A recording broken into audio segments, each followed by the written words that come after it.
Ninja Gaiden 4 sucks. Here's why. Ninja Gaiden 4 is making the same mistakes that plagued Part 3.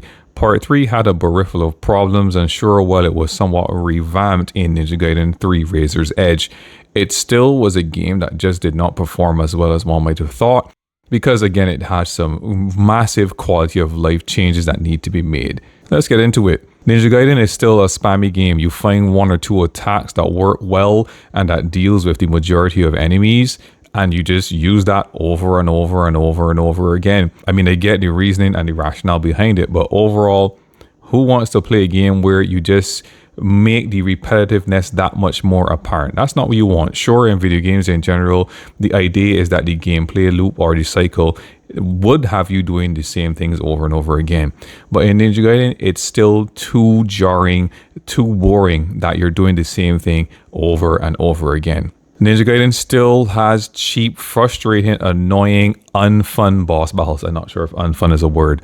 But yeah, this has been a problem since I want to say Part 2, where you had ridiculous bosses like Elizabeth and or Alexei. These bosses that the moment you press a tap button, they're like, nope, teleport, backflip, like full screen away, and then they retaliate with a super fast attack. It's just that and sometimes unblockable. It's ridiculous.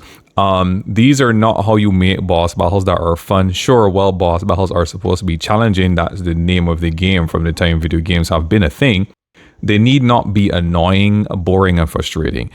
So yeah, the boss battles are still a problem in Ninja Gaiden, and Part 4 is no exception. Ninja Gaiden does not need a parry system. I know this is going to get a lot of flack. I mean, no one's watching anyway, but still I'm going to say what I have to say. Ninja Gaiden instead needs a counter, which is how the game actually was always played. From Part 1, it had a counter. And man, did it feel so cathartic to land that motherfucker. It felt so good to land counters.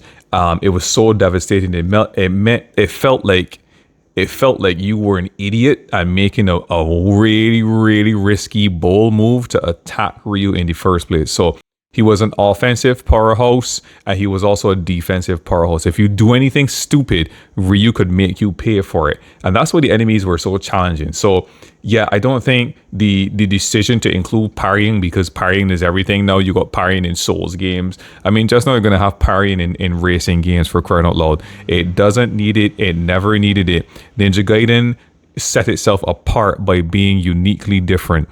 So yeah, the idea to add parrying and the choice to add parrying to Ninja Gaiden 4 was a gross mistake. Come on guys, how are we still having, it's 2025, 2026 now guys, how are we still having attacks that come from off screen? Are you kidding me? Could we please stop with that? It is horrible ass design, and it's a shit feeling, to be sure. Please stop doing it. It never felt good, and it will never feel good unless you find a way to maybe counter off-screen attacks. We don't care. I don't care how much of a notification icon you have. Oh look, there's this attack that's gonna come from off-screen and fuck you over. Just stop doing it. No one cares about that. It doesn't feel good. Stop doing it. It's also a very cheap way to add difficulty. I don't think anyone is gonna contest this one. Who on earth asks for Yakumo? This is Ninja Gaiden. This is about Ryu Hayabusa. Is this trying to pull a Metal Gear Solid 2? Is this trying to pull a Last of Us Part 2? No, guys. Look, I am all for different experiences, new experiences, fresh takes. But if we're going to do it, we have to do it properly. So that when you have fans who are dedicated to your series, they love your craft, and they have been endeared to your characters, the last thing you need to do is ostracize them and literally make them pay for loving a character and loving a series by giving them a character that nobody asks for. Yakumo by no means should be the star of Ninja Gaiden 4. What were they thinking? If anything, he should be a side character. He could be a DLC character. Like, come on. Nobody asks for Yakumo. Nobody cares about this white-haired emo dumbass. He's so boring. He's about as interesting as a box of rocks. Nobody asks for Yakumo. I hope he doesn't come back. Make Ryu the star of the next one, if there is even going to be a next one, because, well, you know. There's a lack of playable characters. Yeah, that's right. For those of you who didn't know, and I can show you here in a minute. Yeah, Ninja Gaiden 3 had 4 playable characters. You could play as a Yane, you could play as Momiji, and then you could play as brand new character to the Ninja Gaiden series, Kasumi. And man, Kasumi is amazing. Okay, so the fact that there is just these two meat sacks inside of Ninja Gaiden 4, yeah, if anything, if you're gonna add Yakumo, you could have made him a playable character along with other playable characters. Why Ninja Gaiden only has 2 playable characters, one of which we've been playing for the entire series, is beyond me. Oh my gosh. Does anyone give a fuck about the story in Ninja Gaiden Part 4? Now you might argue and say, well, Flash, listen, the story in the Ninja Gaiden series has been notoriously bad or uninteresting or mid at best. And I would say I completely agree with you. But that's no excuse to continue the trend of pushing out mediocrity. Stories need to be good. The better your story is, I would say, actually, the more engaging it is, the better it fares for your game overall. The more people will start to care, the more people get invested in it, the more people actually might jump in and actually just play your game for the story. Yes, people play games for gameplay primarily, but it doesn't hurt to have these extra toppings, if you will. It's like a pizza. The better the pizza, the better the toppings. Listen to me. Reuse assets are the laziest thing you could ever do as a developer. Sure, I understand you might have series staples that you might want to reintroduce or reuse, but overall, a new game should be a new experience. If I see this pink fuck one more time, I am going to eat my socks. Both of them. Look, the reality is that Ninja Gaiden 4 does not improve upon the series' flaws. It still has so many quality of life changes that needs to happen, but I mentioned that before, so let's get into some specifics. The camera is still terrible. Like, what are we even seeing? This zips all over the place. It doesn't know what the hell to do when it's at a wall, when its back is against the wall. That poor cameraman needs firing, and we need to hire a new cameraman for Ninja Gaiden, because Part 4 still has a shitty ass camera from the other games. Fix the fucking camera. I guess as a follow-on from the camera woes of Ninja Gaiden, and something that plagues the series overall, yeah, there needs to be a lock-on. I remember people like Asmongold were talking about Ninja Gaiden needing a lock-on, and I was like, at first I didn't agree, but after playing Part 3 and Part 4 and going for the Platinum in Part 3, yeah, Ninja Gaiden definitely needs a dedicated, proper functioning lock-on, because the auto lock-on targeting system that they have is wonky as hell. So sometimes you would want your character to, I don't know, attack this way to finish off an enemy, for instance, and then it would turn around and then just target someone that's literally off screen all the way in the background and just completely offset you. And then because the camera now realigns and focuses on the new enemy or the different enemy that you're attacking, then the guy that was about to finish you off is going to attack you and probably kill you or do a lot of damage. Just give us a proper functioning lock-on, please, and thanks. Is about time. This is a good one. How this game looks worse than Ninja Gaiden 3 or 2 and or even 1 is beyond me. It is the worst looking game in the series. Now I understand more down the street is that they didn't have that big of a budget. Okay, boo-hoo. But for a game that is released in 2025, there is no reason for Ninja Gaiden 4 to look worse than the other games. Comparatively speaking, if you get what I'm saying, on averages in terms of when you look at console and power and ability of the technology at the time, Ninja Gaiden 4 by far should look way better than it does. And it just doesn't. It just fails to meet those expectations. I don't think anybody could argue this one. In the middle, in the thick of battle, when things are extremely hectic, you can't see shit. And that is annoying.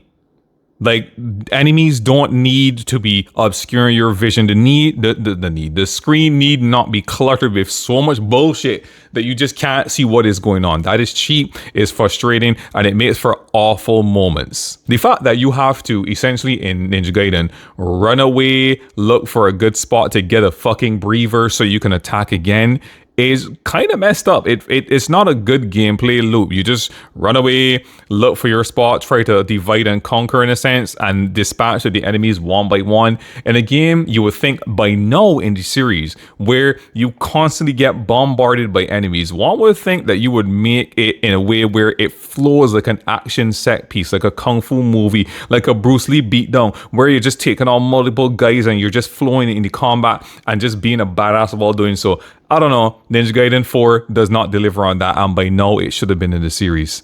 Multiple actions being assigned to one button is annoying. So like finishers being assigned to one button, while also being a heavy attack and also being a charge attack. Come on, that's bullshit. That needs fixing, and it should have been fixed from forever ago. The game is essentially a glorified beating up. You know, the first person I heard mention this was actually Eris from Avoiding the Puddle, and he's right.